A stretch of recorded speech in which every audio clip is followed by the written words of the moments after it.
Praise the Lord. பிரியமானவர்களே, தினமும் ஓர் அதிசயத்திலிருந்து இன்றைக்கு என்ன அதிசயம் நடக்க போகுதுன்னு வெயிட் பண்ணிட்டு இருக்கீங்களா? இயேசு உயிர்த்தெழுந்தார்.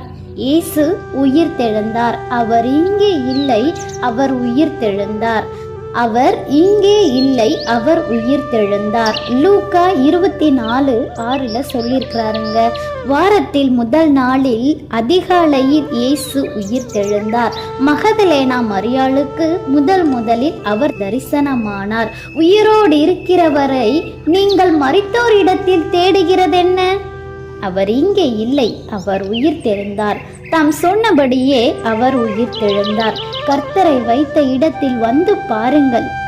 இயேசு மரணத்தை ஜெயித்தார். இயேசு மரணத்தை ஜெயித்தார். அவர் உயிர்த்தெழுந்ததினால் நமக்கு என்ன பலன்? நமக்கு ரட்சிப்பு உண்டானது. நாம் நீதிமான ஆக்கப்பட்டோம். பரிசுத்த ஆவியினால் நம்மை நிரப்பப்பட்டார். தமது ஜெபத்தை கேட்டார். தம்முடைய விண்ணப்பங்கள் அனைத்திற்கும் அவர் செவி கொடுத்தார். நீதியின் பாதையில் ஒவ்வொரு நாளும் நம்மளை நடத்தி கொண்டு வருகிறார். பரலோகத்தில் நமக்கு ஒரு இடத்தை அவர் ஆயத்தம் பண்ணி கொண்டு வச்சிருக்கிறார். வரங்களினாலும் நம்மளை ஒவ்வொரு நாளும் நிரப்பிக் கொண்டு வருகிறார். இப்படியாக சகோதரர்களே, இன்றைக்கு இந்த வீடியோ பார்க்குற ஒவ்வொரு உள்ளத்திலும் அவர் இன்றைக்கு உயிர்த்தெழுந்தார்.